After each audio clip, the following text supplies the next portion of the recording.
मुहम्मद मुस्तफा सल्ले अला तुमी बादशारो बादशाह कमली वाला मुहम्मद मुस्तफा सल्ले अला तुमी बादशारो बादशाह कमली वाला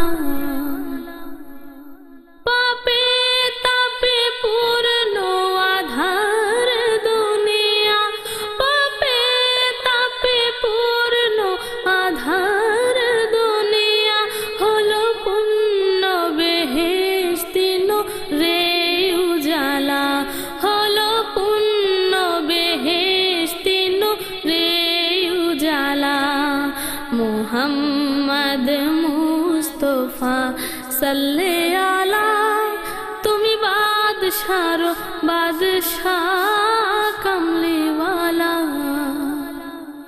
गुनेगार उम्मत লাগি তবু বন্দনগরী চট্টগ্রামের প্রাচীনতম আন্দরকিল্লা শাহী জামে মসজিদ মার্কেটের দ্বিতীয় তলায় অবস্থিত আইসিবি প্রোডাকশনস ইসলামিক ক্যাসেট বিতানে আপনাকে স্বাগতম।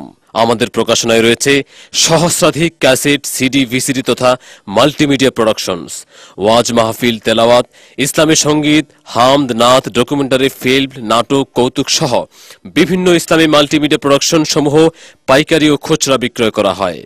আইসিবি প্রোডাকশন ইসলামিক ক্যাসেট বিতান 49 শাহী জামে মসজিদ মার্কেট, দ্বিতীয় তলা, আন্দরকিল্লা, চট্টগ্রাম। الحمد لله نحمده ونستعينه ونستغفره ونؤمن به ونتوكل عليه ونعوذ بالله من شرور أنفسنا ومن سيئات أعمالنا من يهده الله فلا مضل له ومن يضلله فلا هادي له ونشهد أن لا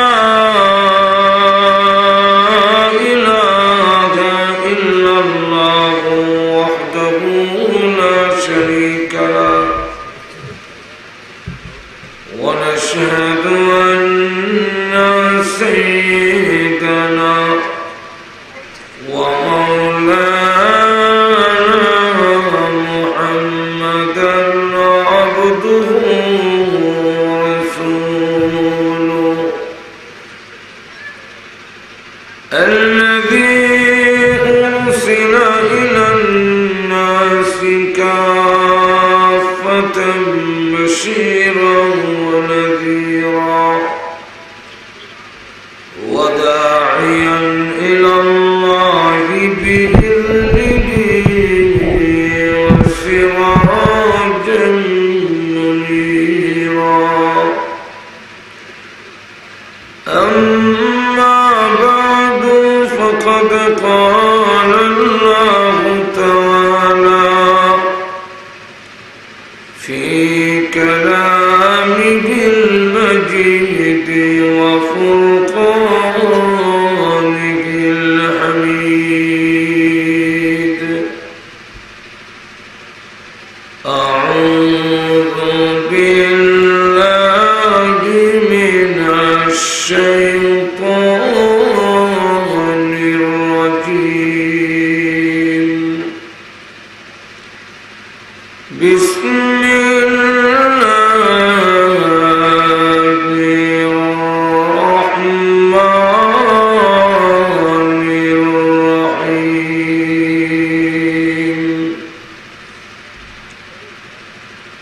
الذي خلق الموت والحياة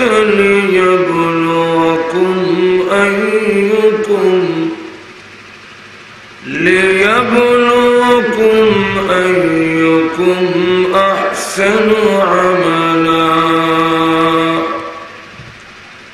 وهو العزيز الغفور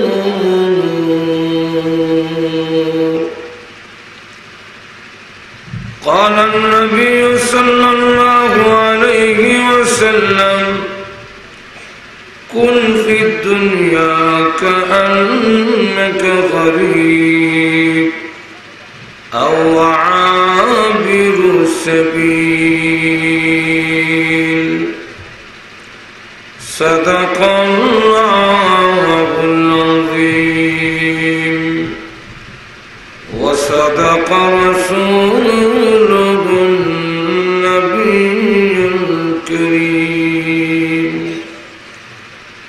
ونحن على ذلك من الشاهدين والشاكرين والحمد لله رب العالمين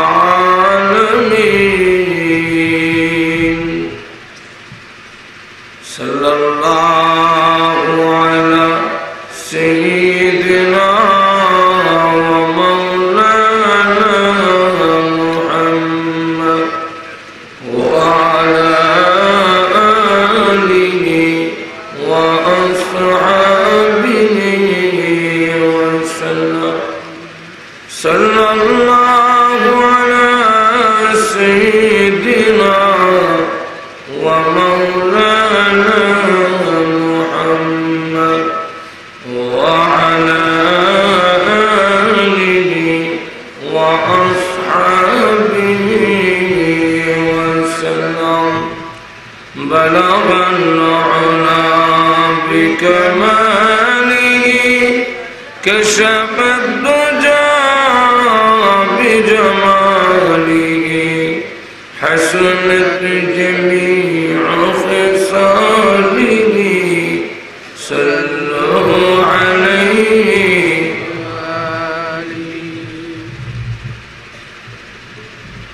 আজকের পবিত্র তাফসীরুল কোরআন মাহফিলের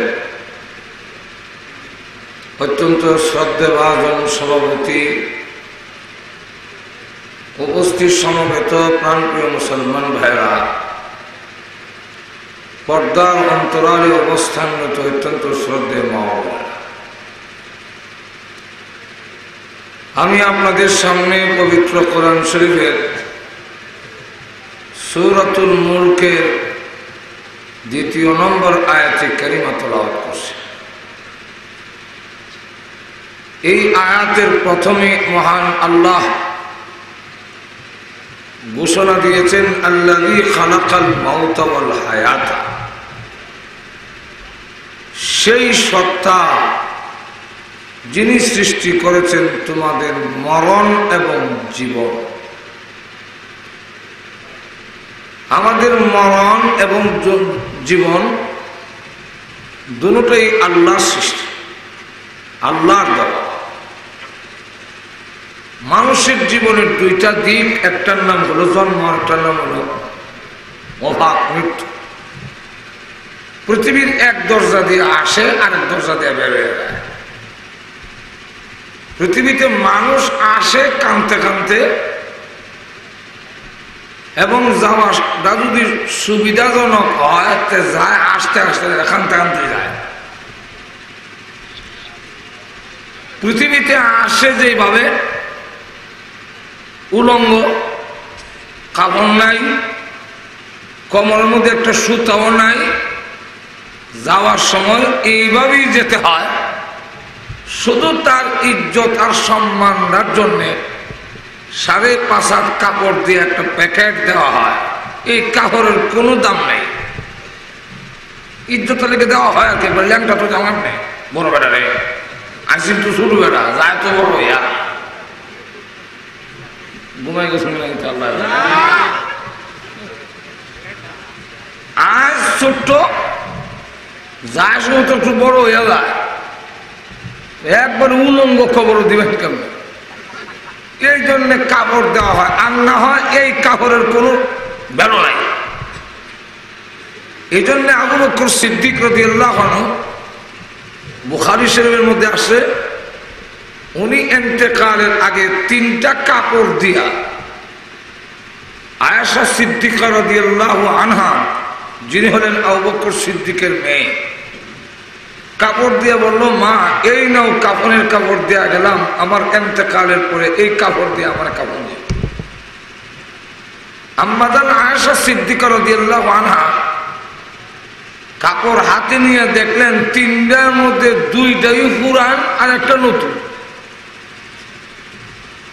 উনি তখন চোখের পানি ছেড়ে দিয়ে বলেন, আব্বা, তিনটার নতুন কাফনের কাপড় দেওয়ার তৌফিক আমরা নাই?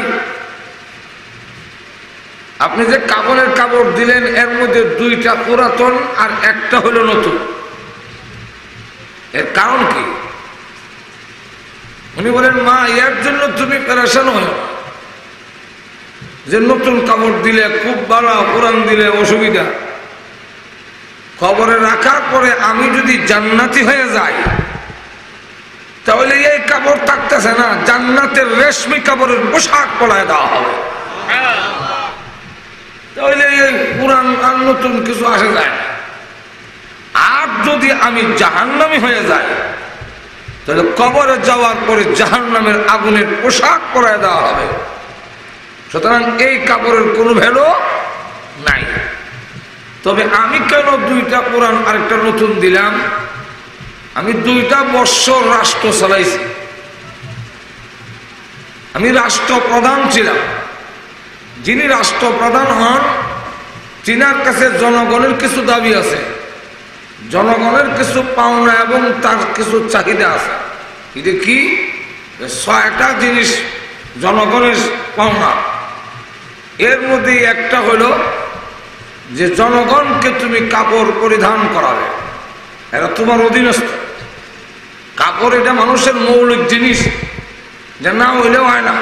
জোরে কণ্ঠে খেলা নাকি যা কাপড় বাদ দিয়ে আসবা? আমরা দেশে এক শ্রেণীর লোক আছে, এরা কাপড় সারা আনে। একটু আছে পাগলই কাপড় হলে গেছে, আর একটা পাগল না, এমনি কাপড় হলে গেছে। কাপড় ভালাই দিয়া কয় কি, আইসি ল্যাংটা জামু ল্যাংটা, মাঝখানে আবার কাপড় হেনে। তো আমাদের ব্রাহ্মণবাড়ির একজন বড় আলেম ছিলেন, যার উপাধি ছিল ফখর বাঙ্গাল। উনি ডাক দেখা করে, একজন একটা হাতুড়ি আনছেন। বলে, হুজুর কেন? বলে, হে বলতেছে আইসে ল্যাংটা যাবে ল্যাংটা, মাঝখানে আবার কাপড় কেন? হ্যাঁ তো দুনিয়া আইসিল দাঁত ছাড়া, দাঁত লয়ে যেত কেনে, হাতুড়িতে বেরিয়ে হ্যাঁ দাঁতটি হরাই দিল।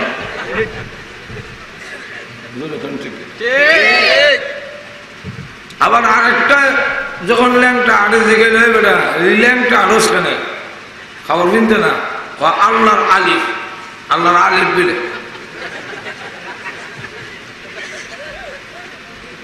তখন কয় ওই বুজুর্গ বললেন যে এটা যদি আল্লাহর আলিফ হয়, এই চুরি জানলে বলে হ্যাঁ, বলে আল্লাহর আলিফ তো আমরা বসছি, আলিফ কালিফ বান নিছে 1 নক্তা, এর দিয়ে আলিফের নিচে 2 নক্তা দেখা যায়।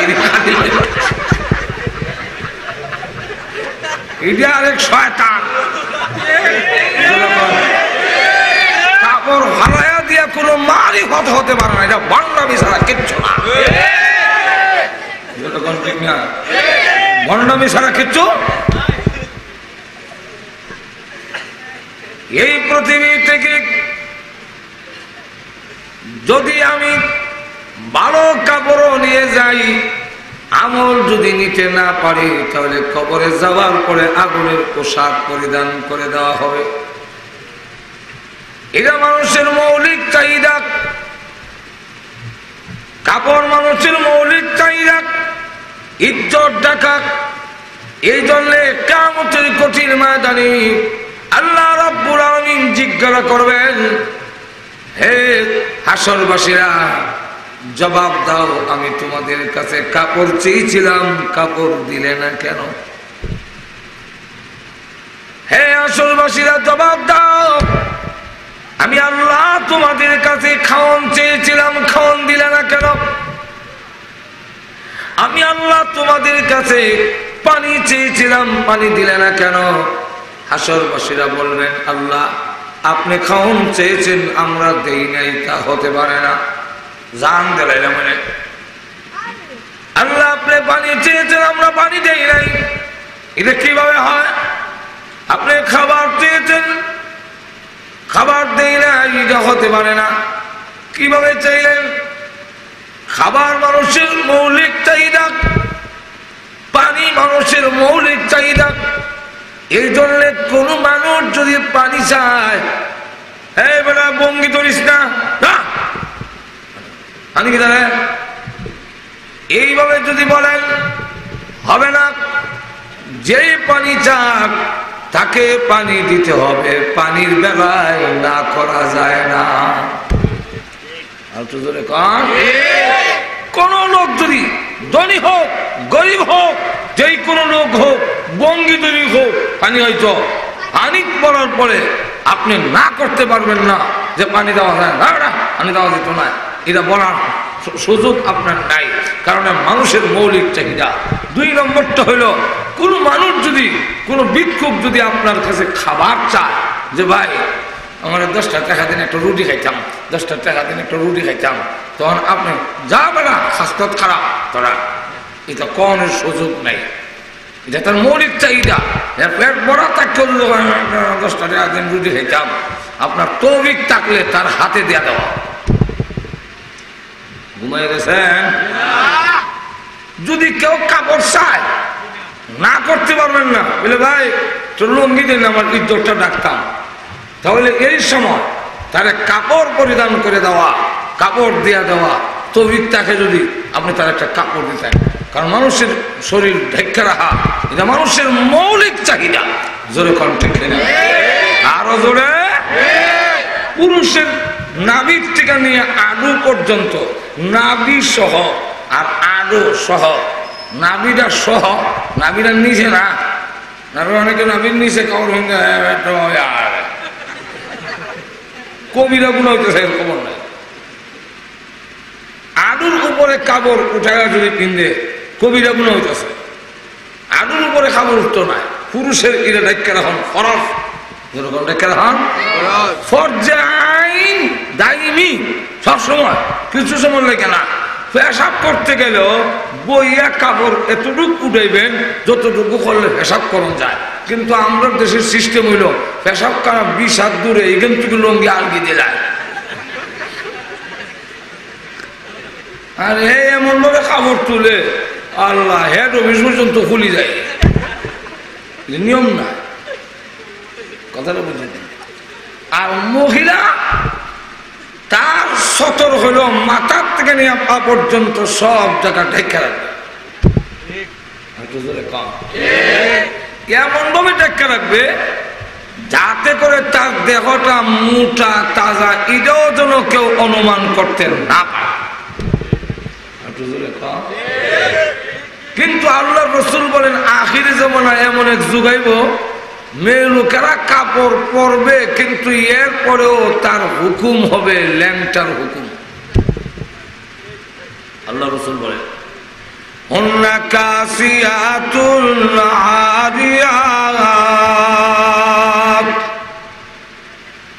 আখিরি জামানায় রসুল আমাদেরকে ভবিষ্যৎবাণী সব জানাই দেখেছেন যে কাপড় পরিধান করার পর আরিয়া, এটা উলঙ্গ। কেন কাপড় বিন্দা উলঙ্গ? এখানে কাপড় বিনছে, কিন্তু এমন হাতলা কাপড় পছন্দ করে বর্তমান যুগের মহিলারা। আপনার হাতলা হইলে আরো বাড়া,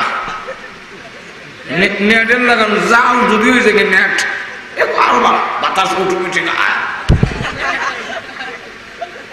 ঠিক না? এই কাপড় পরিধান যদি করে, যে উদ্দেশ্যে পোশাক দেওয়া হয়েছিল, এই উদ্দেশ্যে পোশাক, আমরা পোশাক দিছে আল্লাহ, আমরা লেজ দেয় নাই না, আপনার লেজ আছে, কুত্তা বিলের লেজ আসেনি, গরু ছাগলে তেহারার লেজ, আপনার লেজ নাই এখানে। আমি আগে মনে করতাম আমরাও লেজ দিলে ভালো আছে, শুধু সময় লেজটা থাকলে মশা মাছি দৌড়াইতে সুবিধা। পরে আবার চিন্তা করে দেখি লেজ যদি মশা মাছি তাড়াবার জন্য দেয়া থাকে, তাহলে এটা মাঝখানে দিল না কেন? মাঝখানে তো চতুর্দিকে ঘুরেছে সুবিধা। আরো আরো গভীর নজর দিয়ে চিন্তা করে দেখি ছাগলের লেজটা সেরাম ইটা দিয়ে আর মশা কি তো দৌড়ে গই তাহলে ওরা যখন কোরআন শরীফ কোরআন তো মুখস্থ করে নিয়েছি আগে বুঝছি না মুড়ো তার মন কোন কোন সাগর হয়ে যায় ঠিক না আমরা দেশের শুধু হাফিজ যে এত কোন তো বুঝে না খালি ইয়াবানি ইসরাইল টান মারে এখন ঠিক না আর এমন কোন কোন করে বুঝা যায় হাফিজ হয়েছে এইভাবে ছবি না করতো আর হাফিজ হইতো আর আমাদের সমাজের কিছু এক শ্রেণীর লোক আছে পয়সা হইলে অনেক আছে বিশাল কিনে আর কিছু লোক আছে একটু দিনদার বালা এবেলা ছবি না লাগাই দেয় ছবি না মাইসে হইতো বা কোরআন শরীফ পড়েছে এবেলার বা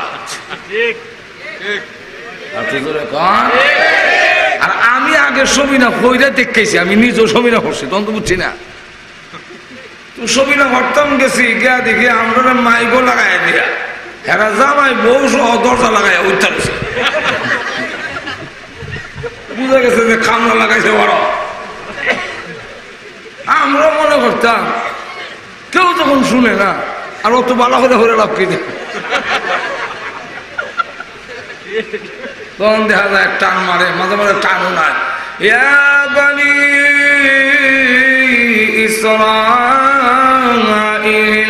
এতটুকু বোঝা যায় ভালো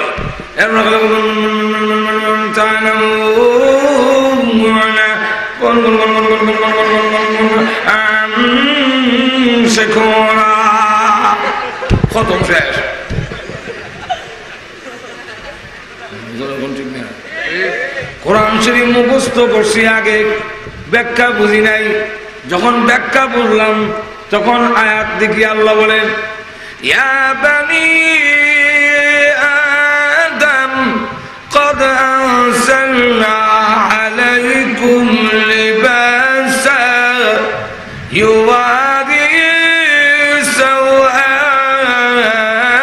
سوآتكم আল্লাহ বলেন হে আদমের সন্তানেরা قد أنزلنا أي أعطينا আমি আল্লাহ তোমাদের দান করেছি লিবাসান পোশাক দিছি লেজ দিছি না কেন অবুঝ প্রাণীরে দিছি লেজ আর বুঝনেওয়ালা প্রাণীরে আমি দিছি পোশাক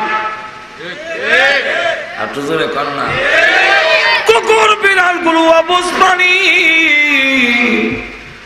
ওরা পোশাক কিনতে পারবে না যোগ্যতাও নাই তার পেশাবের জায়গা শরমের জায়গা পায়খানার জায়গা আরেকজনে দেখবে আমি আল্লাহর শরম লাগে এই জন্য আমি আল্লাহ নিজে তাদের শরমের জায়গা যাতে দেখা না যায় লেজ দিয়ে আমি আল্লাহ পোশাকের ব্যবস্থা করে দিয়েছি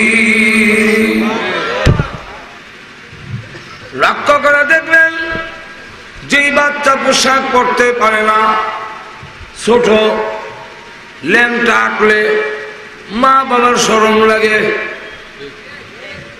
আমরা অসুবিধা হইতেছে নি সেইটাছে অসুবিধা হইতো অসুবিধা হইতেছে না আপনারা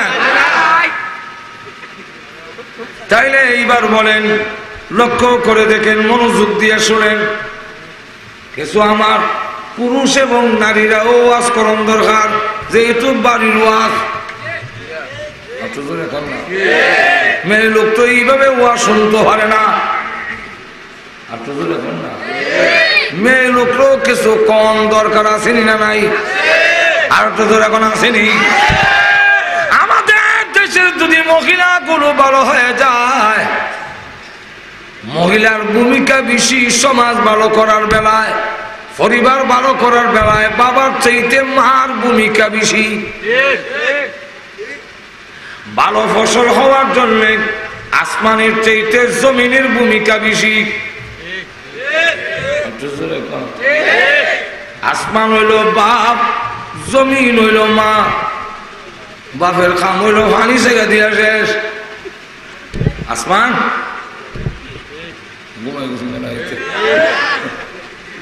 আসমানে পানি ছেড়ে দিয়ে শেষ, বৃষ্টি ছেড়ে দিয়ে শেষ, আর কোনো হামলাই। কিন্তু সন্তান, এই জমিনের সন্তান হলো গাছ গাছালি। ভালো সন্তান যদি চায়, ভালো গাছ গাছালি যদি চান, জমিন ভালো হওয়ার লাগে। জমিন বালাক, তাহলে ফসল বালাক। ঠিক তেমনি ভাবে মানুষের জিন্দেগি তো বাবার চাইতে মার ভূমিকা বেশি। মা যদি ভালো হয়, বাচ্চাও ভালো হবে। মার ভূমিকাটা মার ভূমিকাটা বেশি। যেটা যেখানে গঠন হয় এটার আসরে ফেলায়। ঠিক না?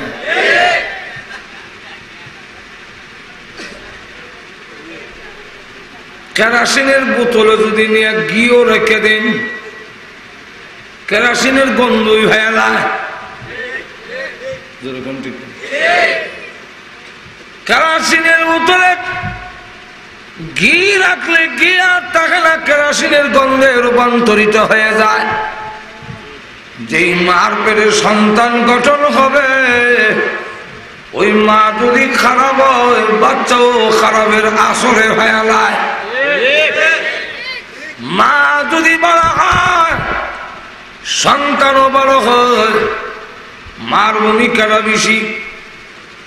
আসুন লক্ষ্য করে দেখেন, ছোট বাচ্চা যখন উলঙ্গ আড়ে ল্যাংটা, হ্যাঁ কিন্তু শরমও বুঝে না, কিচ্ছু না, আলেও হাসল,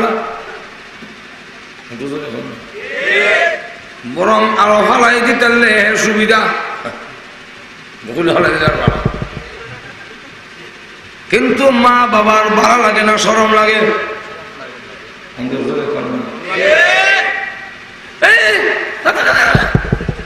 তাড়াতাড়ি খবর হয়ে দে। ঠিক না? সন্তান ল্যাংটা থাকলে ওই শুরু বাচ্চা মা বাবার যেমন শরম লাগে, কাপড় দিয়া ডাইকা দেয়, মা বাবা কাপড়টা পরাইয়া দেয়। আল্লাহ রাব্বুল আলামিন বলেন, অবুজ কুত্তা বিলাই এর শরমের জায়গা অন্য দেখবে, আমি আল্লাহর শরম লাগে, এই জন্য তার পেশাব পায়খানার জায়গার উপরে আমি মহান আল্লাহ লেজ দিছি শরমের জায়গা রাখার জন্য।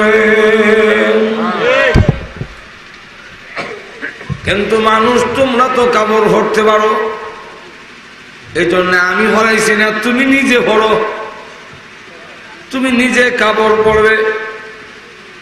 কিন্তু আল্লাহ ভরাইয়া দিলে কি হবে? ছাগলের লেজ 4 আঙ্গুল, বোঝা গেছে নি নাকি? ছাগলের লেজটা কোন 4 আঙ্গুল, এরপরে দেখবেন এমনি ফলায়। ঠিক না? গরুর লেজ, গরু খাড়া করে রাখে না, ফলায় রাখে। মহিষের লেজ খাড়া রাখে না, ফলায় রাখে।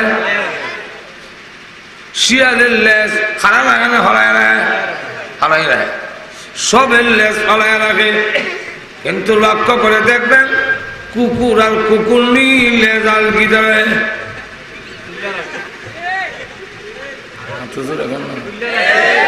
আলগি দিয়া তুলে রাখে, আলগি দিয়া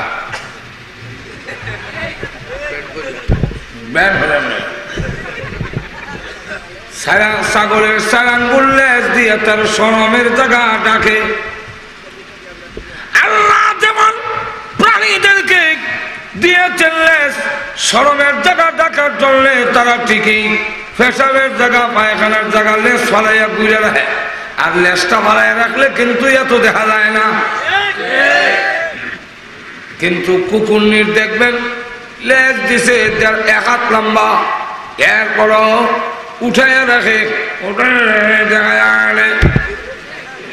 বুঝা যায় লেজের অভাবে ঘুরতে পারছে না। অথচ লেজ 1 হাত লম্বা, ছাগলের 4 আঙ্গুল দা ভাললে তুমি 1 হাত দা ভালো না কেন?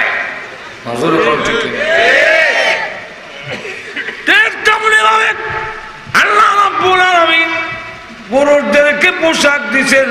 ও পুরুষেরা, তোমার নাভির থেকে হাঁটু পর্যন্ত ঢেকে রাখবে। ও নারীরা, মাথার থেকে পা পর্যন্ত তোমার শরীর ঢেকে রাখবে। কাপড় দিলাম, পোশাক দিলাম। কেন পোশাক দিলাম? লিবাসান ইউয়ারি সাওআতিকুম, আল্লাহ বলেন তোমারও শরমের জায়গা ঢাকা রাখার জন্য আমি কাপড় দিয়েছি। এখন তুমি কাপড় পরলে তোমার শরমের জায়গা ঢাকলে না, তাহলে তোমার আর ওই কুকুরনির চলাফেরার মধ্যে কোনো বেশ কম থাকে না।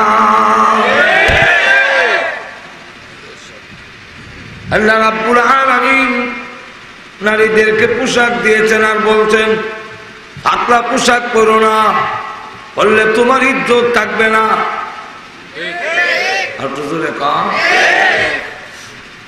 আবার এমন পোশাক পরো না, আল্লাহ রাসূল বলছেন হুন্না কাসিয়াতুন আরিয়াত, নবীজি বলেন কাপড় পরবে, কাপড় পরিধানিনী, এরপরও উলঙ্গ নারী, উলঙ্গের হুকুমই থাকবে।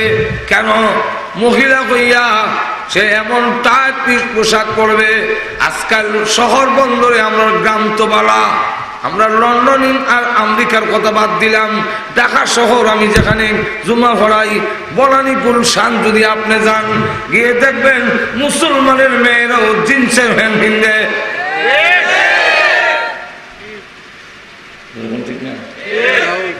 জিন্সের প্যান্ট পিনবে, আসলে শর্ট পোশাক মস্ত খারাপ।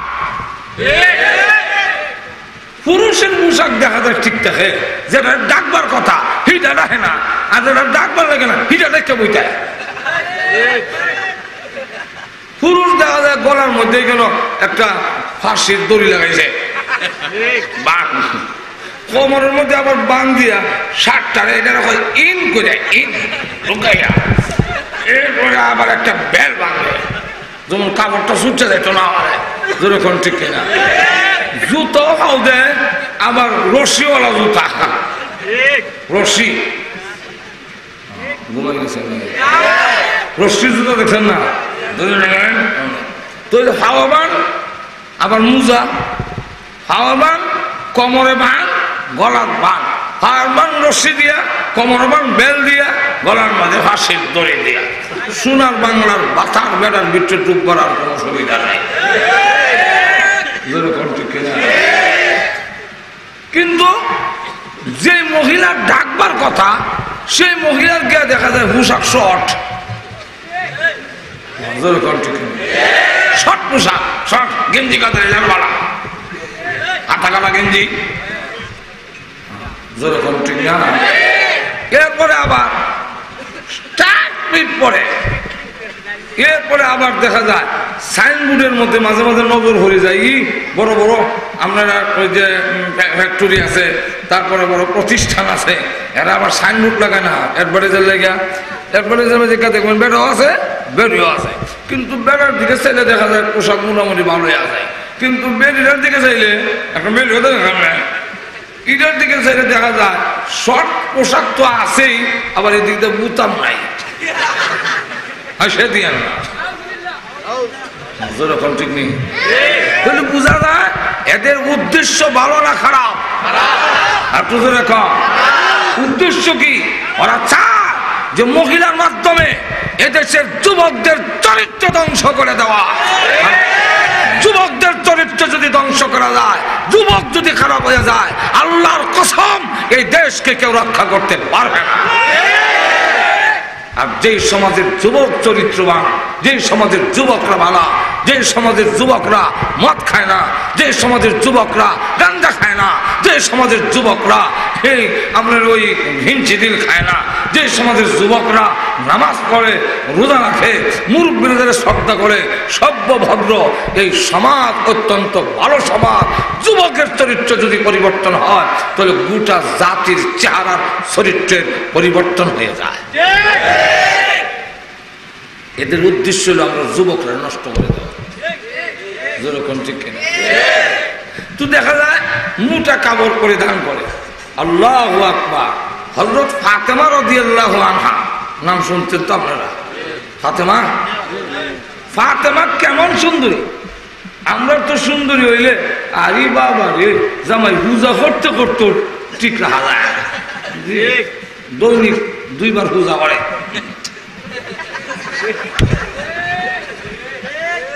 সুন্দর বউ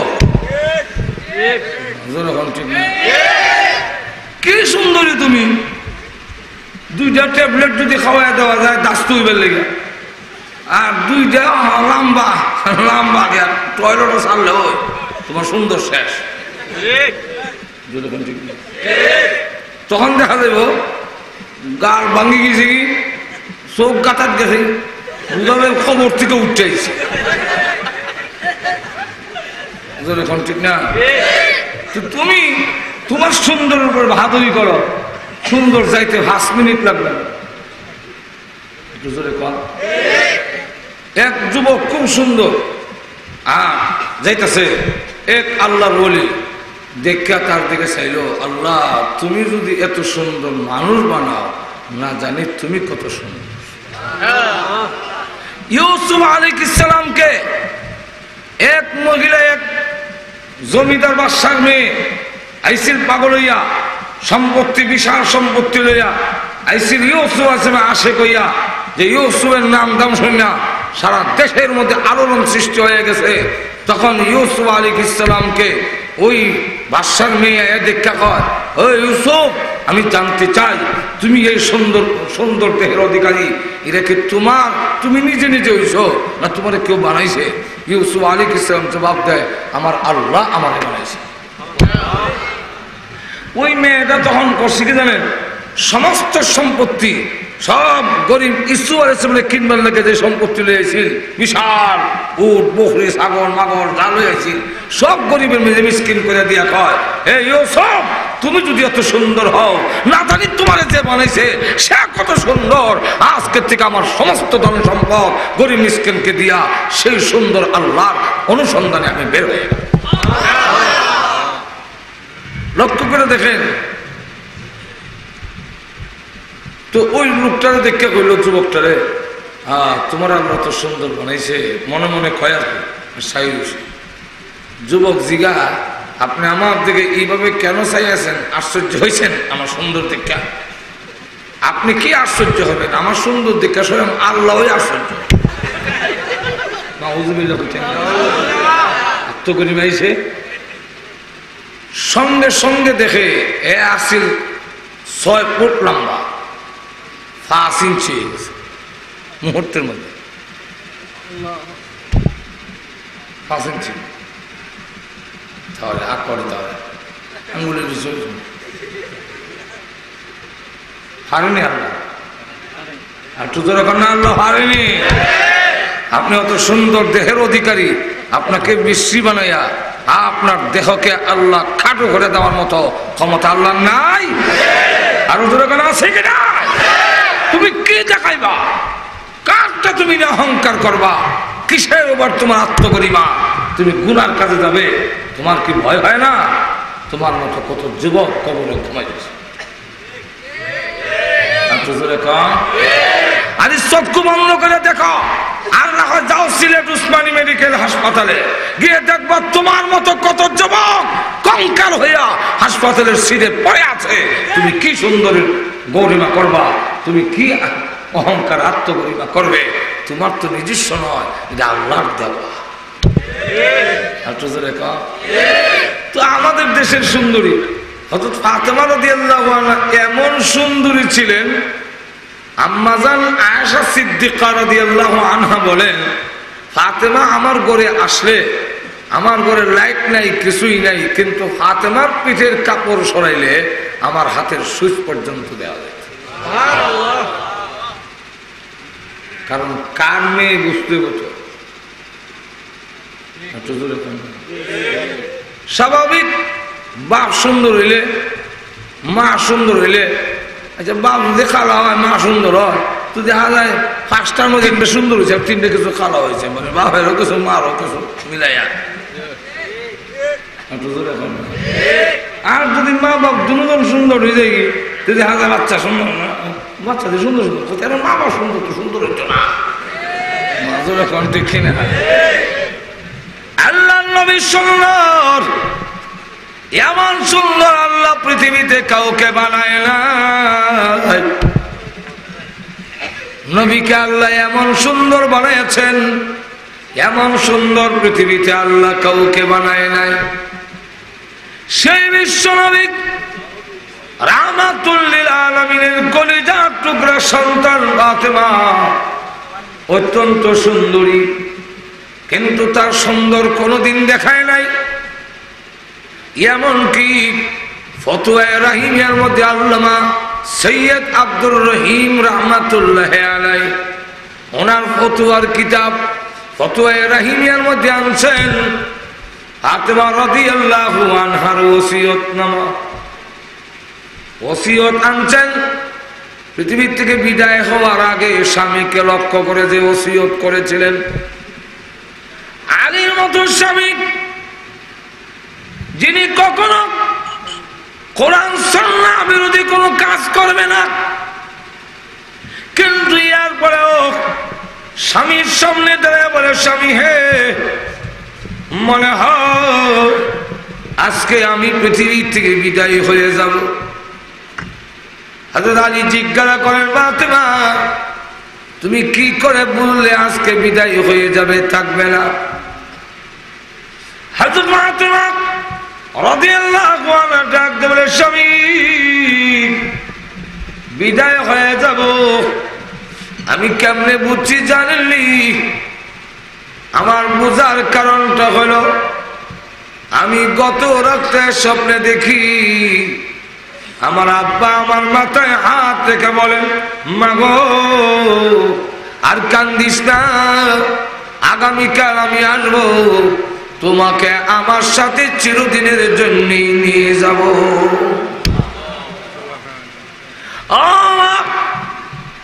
তোর কান্না আমি সহ্য করতে পারি না, আমি বিদায় হয়ে যাওয়ায় তুই যে কান্না শুরু করলি, 4 মাস হয়ে গেছে, মতান্তরে 6 মাস হয়ে গেছে, আর কত কান্দবি গো? তোর কান্না আমি সইতে পারি না।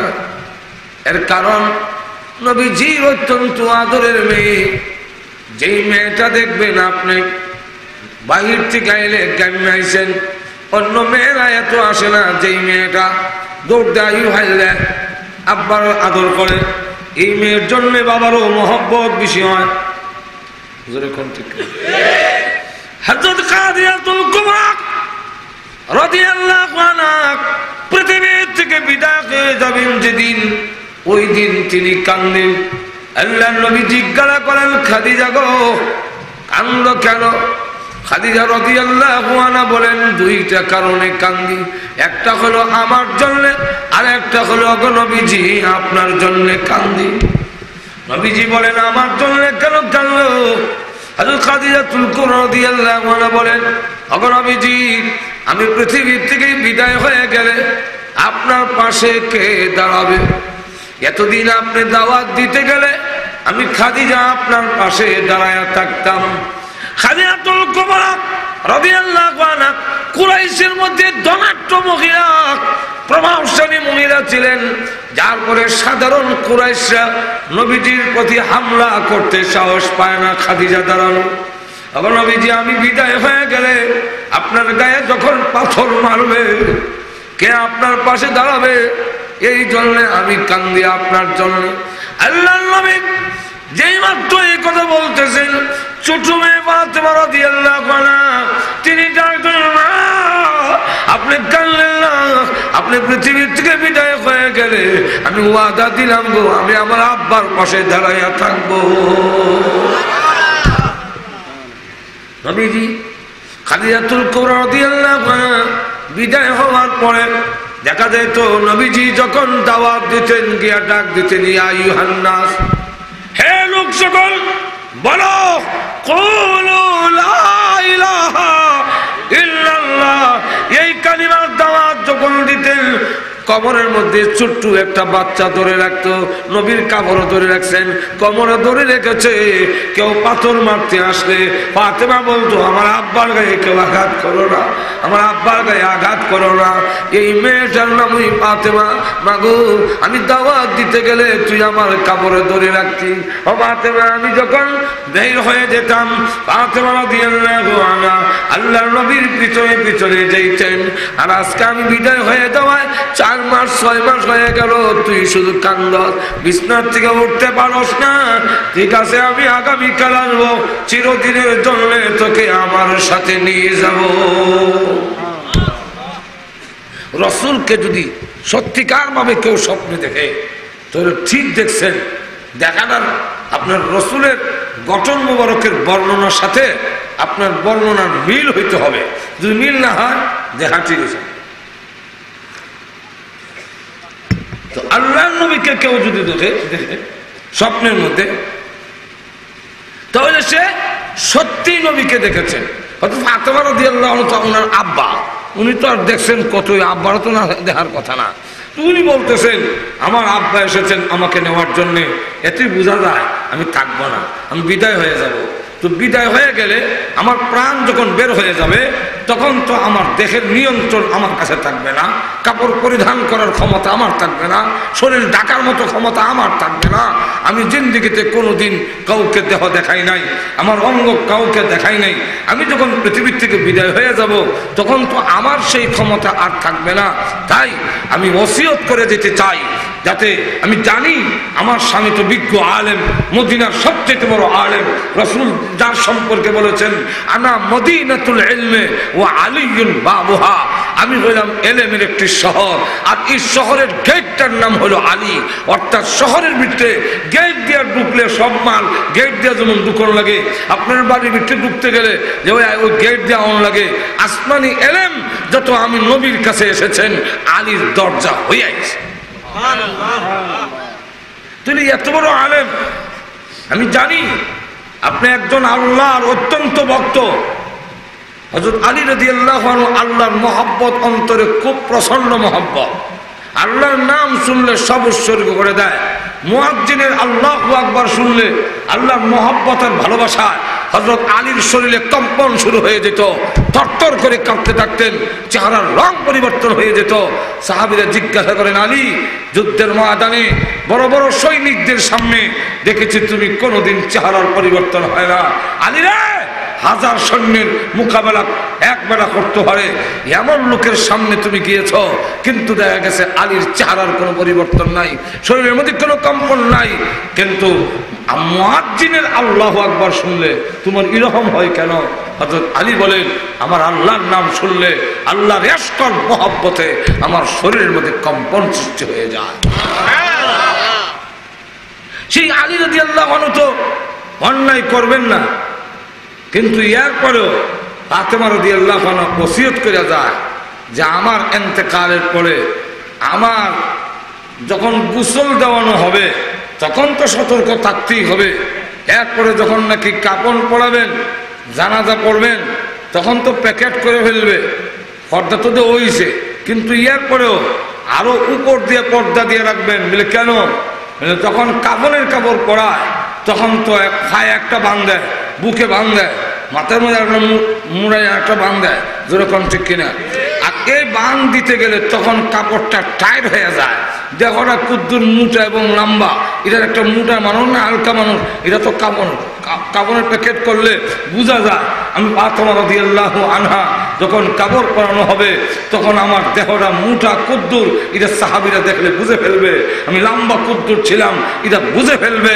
তাই আপনাকে ওসিয়ত করে যাই, আমার কাপড়ের কাপড় পরিধান করানোর পরে উপর দিয়ে ঢিলা ঢালা কাপড় দিয়ে রাখেন, কারণ কোন সাহাবী যেন আমার দেহের মোটাটাও আইডিয়া করতে না পারে। যদি আমি বেপরদা হয়ে যাই, মোটা দেখলাম, তাহলে কিয়ামতের কঠিন ময়দানে আল্লাহ যদি আমাকে বেপরদানি হয়ে ডাক দেয়, তাহলে আমিও ফাতেমার কারণে আমার আব্বার চেহারা মলিন হয়ে যাবে।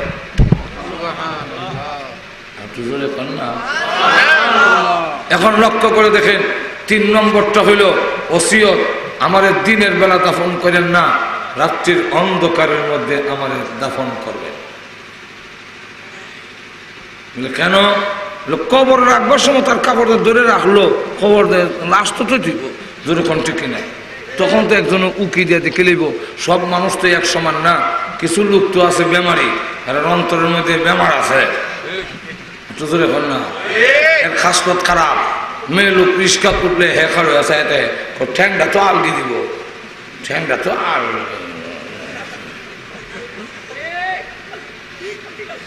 নাই আর ওখানে আসেন না হ্যাঁ রাস্তা তো বলেছে রিস্কাত উঠবার সময় এমন তো দেখতেন না তো বুরখা উরখা লাগায় তো রিস্কাত উঠবার সময় তো হাওয়া নিয়ে দিব তখন দিকেলে সুন্দর না পালা ইমন খাসলো তোর কিছু মানুষ অমন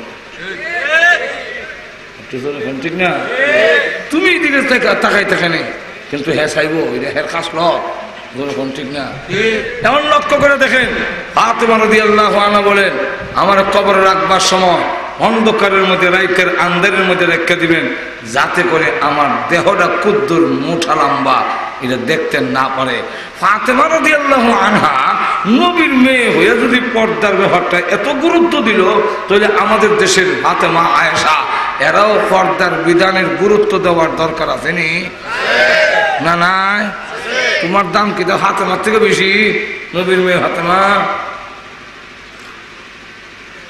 ঘুমাই গেছেন আল্লাহ ফাতেমা রাদিয়াল্লাহু আনহা যদি নবীর বিশ্ব নবীর কলেজার টুকরা হইয়া বিশ্ব নবীর কলেজার টুকরা হইয়া স্বামীর কথা মানন লাগছে তাহলে আমরা দেশের মহিলা বাবার কথা না মানলে কি তো হয়েছে তখনের সুযোগ নাই আর স্বামীর কথা না মানলে কি নবীর মেয়ে ওই যদি স্বামীর কথা মানন লাগছে তোমারও মানন লাগবো আর তো ঠিক না হযরত ফাতেমা রাদিয়াল্লাহু আনহাকে যখন গভীর রাত্রে সে ডাক দিছে প্রায় 10টার সময় হয়েছে সামান্য আড়া লইয়া আর ডাক দিছে ফাতেমা লাব্বাই ঘুমাও নাই ও ঘুমাইলেও দরজার সঙ্গে কান লাগাই ঘুমাই আপনার প্রথম ডাকে যেন জবাব দিতে পারি আপনি বারবার ডাকলে ঘুম যদি না ভাঙে আর আপনি বিরক্ত হন তাহলে আমার আব্বা বলছেন আপনি নারাজ হইলে আমার আল্লাহ নারাজ হয়ে যাবে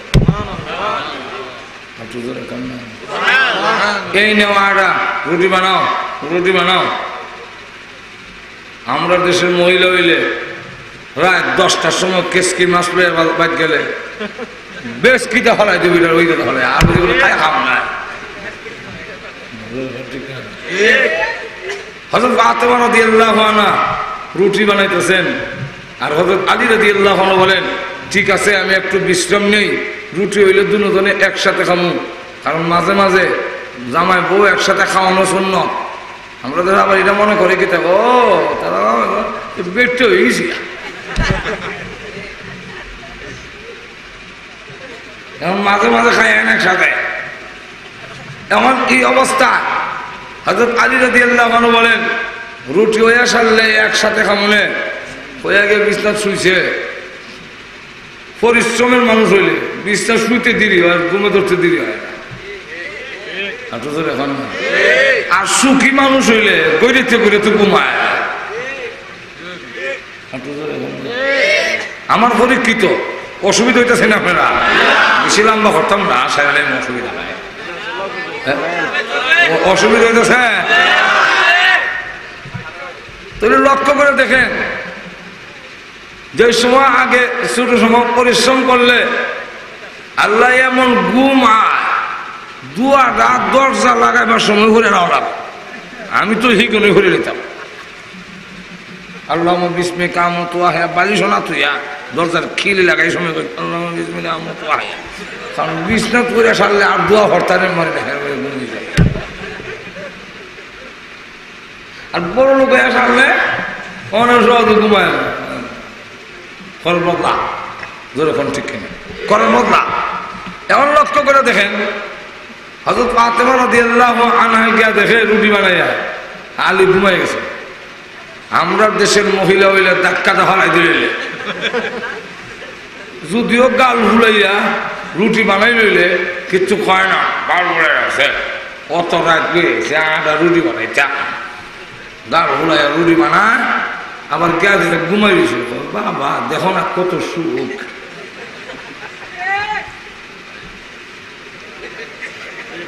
ঠিক না ও কত সুখ দেখো আবার ঘুমাই দিছে ধাক্কা মারবো হযরত ফাতেমা রাদিয়াল্লাহু আনহা তিনি গেলেন সেখানে গিয়া দেখেন ঘুমাই গেছে এখন ডাক দেয় না। ঘুম ভাঙলে যদি কষ্ট হয়, আবার যদি ঘুমায়া যায় আমি, আর আমার স্বামী যদি ঘুম ভাঙ্গার পরে করে সারাদিন খাইলাম না, রুটির অপেক্ষা করিলাম, বৌদি গিয়ে প্লেট বাসন সব থামাইয়া ঘুমাই ছিল, মনে কষ্ট হইব। আর ডাক দিয়ে যদি তাও কষ্ট পাবে। হযরত ফাতেমা রাদিয়াল্লাহু আনহা যেই মাত্র আল্লাহর নবী বিশ্বনবী প্রশিক্ষণপ্রাপ্ত আদরের মেয়ে, উনি আস্তে করে হাত দিয়ে চাপ দিলেন পায়ের মধ্যে, যে দেখি বেশি ঘুম হইলে, বেশি ঘুম হইলে পাওয়া দিলে জানতাটা দিলে আরো ঘুমায়, গোর দিয়ে আরো আরাম লাগে পাওয়া দিলে। আর হালকা ঘুম হইলে না হয় একটা চাপ দিলে চোখ খুলে যায়। হযরত আলী রাদিয়াল্লাহু আনহু তো খালি চোখটা লাগছে, এখন যেই মাত্র হাত দিয়ে ধরছেন চোখ খুলে হয়, ফাতেমা বিশ্ব নবীর কলিজার টুকরা সন্তান হয়ে আমার বাবাদের শোভে নেই। হযরত ফাতেমা রাদিয়াল্লাহু আনহা বলেন যে আমি বিশ্ব নবীর কলিজার টুকরা হতে পারি, কিন্তু আমার আব্বা বলেছেন আপনি খুশি হইলে আমার আল্লাহ খুশি হবে, আপনি নারাজ হইলে আমার আল্লাহ নারাজ হয়ে যাবে। তাহলে এখন চিন্তা করেন, হযরত ফাতেমা রাদিয়াল্লাহু আনহা বলেন রাত্রের অন্ধকারে আমার কবরে রাখবেন, যাতে করে আমার লাশটা মোটা লম্বা কুদ্দুর এটা অনুমান করতে না পারে। তাহলে এখন চিন্তা করে দেখেন কত গুরুত্ব তারা দিয়েছেন। জোরে কন্টিনিউ, ঠিক না? আরো জোরে কান। তাহলে এখন আসুন, আমি যে কথাটা আপনাদের সামনে তুলে ধরতে চাচ্ছি, যে ওই যে আমাদের দেশে পোশাক পরিধান করে হুন্না কাসিয়াতুন আরিয়াত, মোটা কাপড় পরিধান করে অত হাতলা হলো না যাতে তোমার দেহের ভিতরে অঙ্গ প্রত্যঙ্গ দেখা না যায়, অথবা এমন জিন্সের প্যান্ট টাইপের পোশাক পরো না। কিছু লোক ব্যবহারী লোক আছে, কিছু খাসলত খারাপের লোক আছে, ওরা তোমার বুরকার কারণে তোমার পোশাক দেখে রাখছো দেখা যায় না, কিন্তু টাইট পিস হওয়ার কারণে, জিন্সের প্যান্ট পিন্ধার কারণে পোশাক যদি টাইট যাও তাহলে চোখ ঠিক দেখো,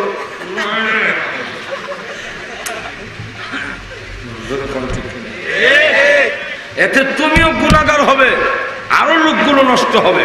যেরকম ঠিক এই জন্য বলতেছিলাম, কাফনের কাপড় কবরে যখন দেওয়া হবে, ওই কাপড়ের কোনো দাম নাই। যদি আমি জান্নাতি হয়ে যাই, জান্নাতের পোশাক আমার গায়ে পরাইয়া দিবে, আর যদি আমি জাহান্নামী হয়ে যাই তবে দেখা যাবে আমার গায়ে জাহান্নামের পোশাক পরাইয়া দেওয়া হবে। ও আয়েশা, এই পোশাকের কোনো দাম নাই, তুমি চিন্তিত হইও না। 2 নম্বর তাহলে আয়েশা, দেশের জনগণ আমার কাছে কাপড় পাও না, আমি সব জনগণকে নতুন জামা কাপড় পরিধান করাইতে পারি নাই গো আয়েশা, আমি তাই 2টা পুরাতন একটা নতুন কাপড়ের কাপড় পরে কবরে যেতে চাই।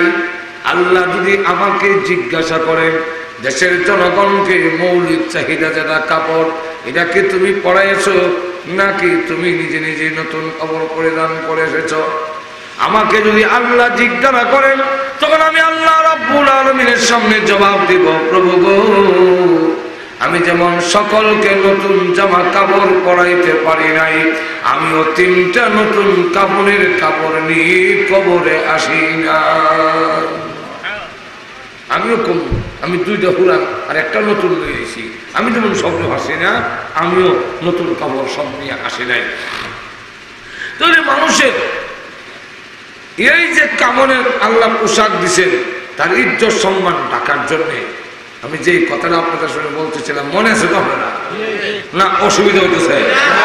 তুমি এবার লক্ষ্য করে দেখেন, আল্লাহ রাব্বুল আলামিন বলেন, হে মানুষ, তোমার জীবন এবং তোমার মরণ এক দরজা দিয়ে তুমি জীবন নিয়ে আসবে, আরেক দরজা দিয়ে তুমি পৃথিবীর থেকে বের হয়ে যাবে। আসবার সময় তুমি দেখবার একবার উলঙ্গ অবস্থায় এসেছ, যাওয়ার সময়ও বাস্তবতা হইল শূন্য হাতে উলঙ্গই, শুধু কাপড়ের কাপড় ছাড়া তোমার গায়ে কিছু রাখতে দিবে না, তোমাকে খালি হাতেই বিদায় করা হবে, কোনো কাপড় দেওয়া হবে না। তখন বুঝবে তোমার আত্মীয় স্বজন পাগল হয়ে যাবে, তুমি কি করলে না করলে, তোমার অবস্থা কি হবে না হবে সেটা চিন্তা করবে না, বরং লাশ রেখেই সন্তানেরা সম্পত্তি ব্যাংকে কয় লাখ টাকা আছে বাপের, আর কোন লাখ টাকা তৈছে ইটা লইয়া মায় বাপের লাশ করে দিছে। এমন ঘটনা আসেনি? আসেনি না?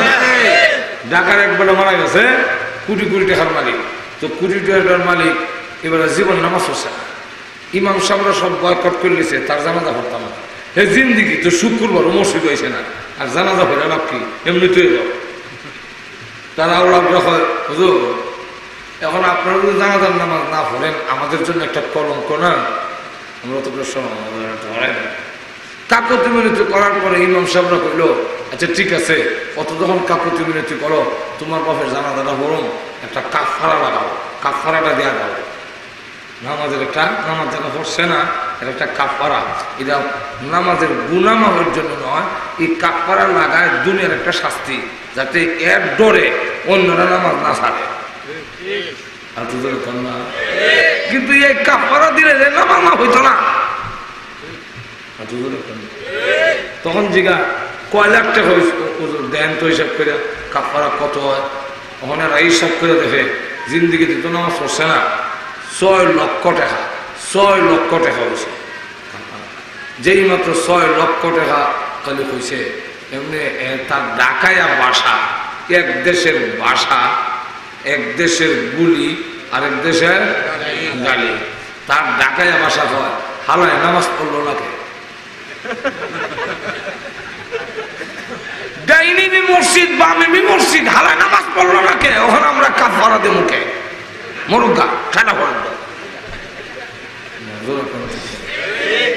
যেই বেলা এত সম্পদের জন্য, ধন সম্পদের জন্য পাগল করা ছিল, আর মার্কেট করলো, এরপরে ফ্যাক্টরি করলো, বিরাট লম্বা ঘর করলো, কইরা ফলাফল কিটা অন্যরা বুক করবে, আর তারা কয় হালায় নামাজ পড়লো নাকি? হালায় ঘুমাই গেছে বাসার থেকে বের হইলে ডাইনিমি মসজিদ বামিমি মসজিদ হালায় নামাজ পড়লো নাকি? লইয়া দাও, পুরস্কার লইয়া দাও, জোরে কন্টিনিউ ঠিক না, শূন্য হাতে যেতে হবে। বিশ্বের বড়, সারা বিশ্বের প্রেসিডেন্ট ছিল 4 ব্যক্তি, এর মধ্যে একজনের নাম ছিল জুলকারনাইন। জুলকারনাইন ওসিয়ত করে গেছেন পৃথিবীর থেকে বিদায় হওয়ার আগে যে আমারে কাপন দিবার সময় 2টা হাত কাপনের বাইরে রাখো। বলে কেন লেগে বাইরে রাখতাম? বলে দুনিয়ার লোকেরা যেন আমার লাশটা দেখে শিক্ষা গ্রহণ করতে পারে যে আমি তামাম দুনিয়ার প্রেসিডেন্ট ছিলাম, কিন্তু পৃথিবীর থেকে যাওয়ার সময় শূন্য হাতে বিদায় হয়ে গেলাম। এই জন্য এক দরজা দিয়ে পৃথিবীতে আমরা আসি, আর এক দরজা দিয়ে বের হয়ে যাই। আল্লাহ রাব্বুল আলামিন তাই আয়াতের মধ্যে বলেন আল্লাযী খালাকাল মাউতা ওয়াল হায়াতা লিয়াবলুয়াকুম, সেই সত্তা যিনি সৃষ্টি করেছেন মানুষের মরণ আর জীবন। জোরে কণ্ঠে খেলা এই কথা যদি আমরা বুঝি, উপলব্ধি করতে পারি, তাহলে অবশ্যই আমাদের কবরের সামান অর্জন করে যেতে পারলে, আমল যদি করে যেতে পারি, তাহলে আসছিলাম পৃথিবীতে কানতে কানতে, আর যখন যাব হাসতে হাসতে বিদায় হয়ে যাব। আল্লাহ রাব্বুল আলামিন আমাদের সকলকে এই কথাটা উপলব্ধি করিয়া অনুধাবন করে সেই অনুযায়ী আমল করার তৌফিক আল্লাহ আমাদের দান করুন। সকলের জোরে সোরে বলেন আমিন। দোয়া হবে, এমনই দোয়া হবে, বসেন, হ্যাঁ দোয়া হবে। আমরা প্রত্যেকেই আজকের এই মাহফিল জীবনের শেষ মাহফিল হওয়ার সম্ভাবনা আছে না? আপনারা কার নাই? বলে আমি মরতাম না, আছে? ওই যে উঠছে এর মনে হয় এই বিশ্বাস আছে যে 2 সাইড দিনের ভিতরে আমি মরতাম না। আমরা প্রত্যেকের এমন বিশ্বাস আসেনি যে আজকের রাইতো মরণ হইতে পারে, তাহলে জীবনের শেষ মুনাজাত মনে করে আমি সবচেয়ে বড় গুনাহগার, এটা মনে করে দোয়াতে শরীক হন। আমরা আবার অনেক দূরে আমার যেতে হবে। আগামীকাল বঙ্গবন্ধু শেখ মুজিবুর রহমান সাহেবের বাড়ির কাছে হইল মাহফিল, টঙ্গিপাড়া, গোপালগঞ্জের টঙ্গিপাড়া হইল আমার আগামীকালের মাহফিল। বুঝলেন? সুতরাং আমার যেতে হবে খুব আরিসাতে আরিয়াতে মাওয়া ফেরে গেল 3-4 ঘন্টা 52 লাগে। বুঝলেন? পদ্মা নদী হারিয়ে যেতে হবে। সুতরাং আপনার থেকে আমার জরুরত আরো বেশি।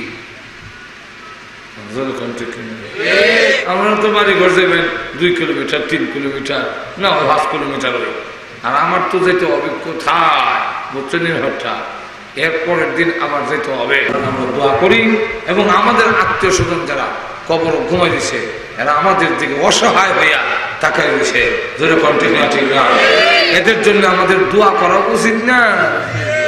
এইবার তো মুখ দিয়ে কয়ে লইছে যে হালায় নামাজ পড়লো নাকি, আর আমরা মুখ দিয়ে না কইলো আমরা কাজে বোঝা যায় মরক দো ঠাডা হরক দো।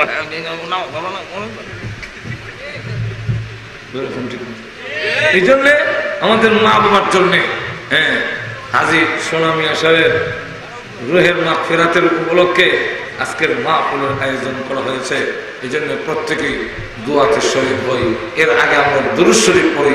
আল্লাহুম্মা সাল্লি আলা সাইয়্যিদিনা ওয়া মাওলানা মুহাম্মদ ওয়া আলা আলিহি ওয়া আসহাবিহি ওয়া সাল্লিম। আল্লাহুম্মা সাল্লি আলা সাইয়্যিদিনা ওয়া মাওলানা মুহাম্মদ ওয়া আলা আলিহি ওয়া আসহাবিহি ওয়া সাল্লিম। আস্তাগফিরুল্লাহ ইন্নাল্লাহা গফুরুর রহিম। আস্তাগফিরুল্লাহ ইন্নাল্লাহা গফুরুর রহিম। লা ইলাহা ইল্লাল্লাহ লা ইলাহা ইল্লাল্লাহ লা ইলাহা ইল্লাল্লাহ মুহাম্মাদুর রাসূলুল্লাহ। আল্লাহুম্মা আমিন। রব্বানা যালামনা আনফুসানা ربنا ظلمنا أنفسنا ربنا ظلمنا أنفسنا وإن لم تغفر لنا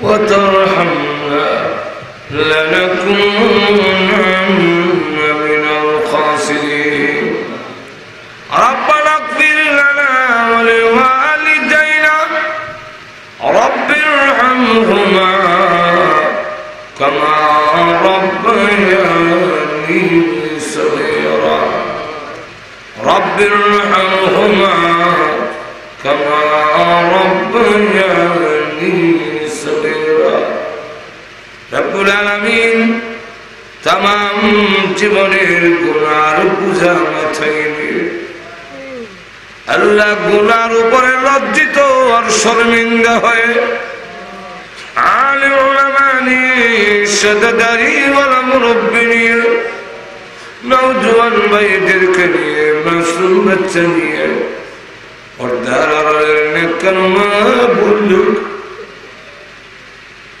আল্লাহ আমি গুনাহগার মুসাফির অবস্থায় আগ বাড়াইলাম মেহেরবানি করে জিন্দেগির গুনাহ মাফ করে দাও। আল্লাহ জানি না আজকের এই মোনাজাত কার জন্য, জানে জীবনের শেষ মোনাজাত। কত মানুষ ঘুমায় আর উঠে না, কত মানুষ ঘর থেকে বের হয় আর ঘরে ফিরে আসে না। আল্লাহ জানি না গো কার জন্য কাপড়ের কাপড় দোকানে জমা হয়ে গেছে। এমনও হতে পারে আগামী দিন এই সময় আমি কবরের বাসিন্দা হয়ে যাব। রব্বুল আলামিন আয় আল্লাহ তাআলা হে মৃত্যু আসার আগে আগে আমাদের গায়ে কাপড়ের কাপড় পরিধান করার আগে আগে মেহেরবানি করে আমাদের জিন্দেগির গুনাহ মাফ করে দাও।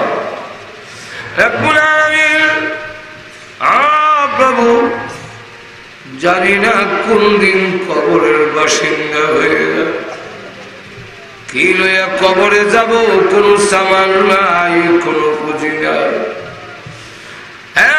দুনিয়াতে একটা মশার কামড় সহ্য করতে পারি না। তোমার নবী বলেছেন কবরে 99টা সাপ দেওয়া হবে। ওই সাপ মৃত্যুর করে যেদিন আমাদেরকে রেখে দেওয়া হবে, আমাদের কবরকে আল্লাহ তুমি জান্নাতের বাগান বানিয়ে দিও। রব্বুল আলামিন, দুনিয়াতে একটা বেতের আঘাত সহ্য করতে পারি না। তোমার নবী বলেছেন এমন গুর্জ মারবে, পাহাড়ে মারলে পাহাড় উড়ে যাবে, জায়গা থাকবে না। আল্লাহ, ওই গুর্জের আঘাত আমাদের দিও না। যেদিন আমাদেরকে কবরে রেখে দেওয়া হবে, আমাদের কবরকে তুমি জান্নাতের বাগান বানিয়ে দিও। আল্লাহ, কিয়ামতের মাঠে যেদিন নিচের জমিন তামা হয়ে যাবে, মাথার কাছে সূর্য এসে যাবে, সূর্যের গরমে জাহান্নামের আগুনের গরমে কলিজা শুকায়া যাবে, সকলে নাফসি নাফসি বলতে থাকবে। মা বাবা তার সন্তানকে পরিচয় দিবে না, স্বামী স্ত্রী একজন আরেকজনকে পরিচয় দিবে না। আল্লাহ, ওই মুসিবতের দিনে, বিপদের সময় আমাদের সকলকে তোমার আরশের নিচে একটুখানি জায়গা দিও। আয় আল্লাহ, জাহান্নামের আগুন হারাম করে দাও। আল্লাহ, জাহান্নামের লাকড়ি আমাদের বানাও না। ও মাবুদ, জাহান্নামের আগুনে যদি তুমি জ্বালাও গো, তোমার কোনো লাভ হবে না। আমাদের মতো গুনাহগাররে যদি তুমি মাফ করে দাও, তোমার খোদাইয়ের যারা পরিমাণ কমবে না। আল্লাহ, মেহেরবানি করে আমাদের জিন্দগির গুনাহ মাফ করে দাও। আল্লাহ, আমরা যে উদ্দেশ্যে তুলেছি প্রত্যেকের নেক আশা পূরণ করে দাও। আমাদের মধ্যে যারা অসুস্থ বিমারে আছেন সেবা করে দাও।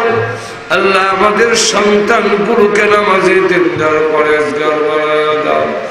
আল্লাহ, এই এলাকার নারী পুরুষ সকলকে মিল মোহাম্মতের সাথে জিন্দগি করার তৌফিক দাও। রব্বুল আলামিন, আল্লাহ, আমাদের আওলাদ গুলোকে, আল্লাহ সন্তান গুলোকে নামাজি দিনদার পরেজগার বানাও। আল্লাহ, এই এলাকার নারী পুরুষ সকলকে তুমি নামাজি বানায়া দাও। আয় আল্লাহ, আজকের এই মাহফিলের আয়োজন যারা করেছেন, শোনার জন্য যারা এসেছেন, আল্লাহ সাহায্য সহযোগিতা যারা করেছেন, টাকা দিয়া, পয়সা দিয়া, বুদ্ধি দিয়া, শ্রম দিয়া, আল্লাহ সকলের জন্য মাহফিল কিয়ামতের মাঠে নাজাতের ওসিলা বানাইয়া দিও। আল্লাহ, আমাদের পক্ষ থেকে লাখ কোটি দুরূদ আর সালাম সোনার মদিনা পৌঁছাইয়া দাও। আল্লাহ, যত মুমিন মুমিনাত কবরে ঘুমিয়েছেন, হে আল্লাহ, আমাদের মুখের দিকে হাতের দিকে থেকে আছে, মেহেরবানি করে গো সকলের কবরের আযাব মাফ করে দাও। আল্লাহ, বিশেষ করে আমরা হাত বাড়াইলাম, জানি না কালমা নাই কারবালা। আল্লাহ, মার কথা বলতে পারি না, কত লাথি মার কলিজাই মেরে আমি দুনিয়াতে এসেছি। আল্লাহ, ও প্রভু, আমার বিমারের কারণে, আমার অসুস্থতার কারণে আমি আমার মাকে ঘুমাইতে দেই না। ওই মাদের আল্লাহ কবরে আযাব দিও না। আল্লাহ, আব্বার কবরে আযাব দিও না। আমাদের নানা নানি, দাদা দাদি, শ্বশুর শাশুড়ি, আত্মীয় স্বজন, ভাই বড়দের বন্ধু বান্ধব, আল্লাহ মেহেরবানি করে সকলের কবরের আযাব মাফ করে দাও। আল্লাহ, বিশেষ করে আজ সুনামিয়া সমাজকে দুনিয়াতে নাই, ওনার পক্ষ থেকে ওনার সন্তানেরা এই মাহফিলের আয়োজন করে। আল্লাহ, এর সওয়াব আর হাদিয়া ওনার কবরে পৌঁছিয়ে দাও। আয় আল্লাহ ওলামায়ে কেরামের আগমনকে উপলক্ষ করে আজকে সুনামি আসা সহ এই এলাকার মাটির নিচে যত মুর্দা ঘুমায় আছেন সকলের কবরকে জান্নাতের বাগান বানায় দাও। আয় আল্লাহ তাআলা আমাদের উস্তাদ পীর মাশায়েখ যারা দুনিয়াতে নাই জান্নাতের সুউচ্চ মাকাম দান করো। আয় আল্লাহ যারা দুনিয়াতে আছেন হায়াতে তাইয়্যিবা দাও। আমাদেরকে মক্কা মদিনা বারবার জিয়ারত করার তৌফিক দাও। আল্লাহ যেদিন মরণ দাও ঈমানের সাথে মরণ দিও। আল্লাহ বেঈমান বানায়া কবরে দিও না। আল্লাহ আমাদেরকে ক্যান্সারের মতো মহামারী দিও না। আমাদের হার্ট বাল কিডনি নষ্ট করে দিও না। আল্লাহ ব্রেন জবান নষ্ট করো না। প্যারালাইসিস দিয়ে বিছনায় ফেলে রেখে রেখে মরণ দিও না। আল্লাহ যেদিন মরণ দাও গো আল্লাহ শাহাদাতের মরণ দিও। শাহাদাতের মরণ যদি নসিবে না থাকে আল্লাহ কমসে কম জুম্মার দিনে নামাজের সিজদার মধ্যে মালাকুল মউত পাঠাইয়া দিও। ربنا تقبل منا إنك أنت السميع العليم وتب علينا إنك أنت التواب الرحيم سبحان ربك رب العزة عما يصفون وسلام على المرسلين والحمد لله رب العالمين آمين آمين برحمتك يا أرحم الراحمين.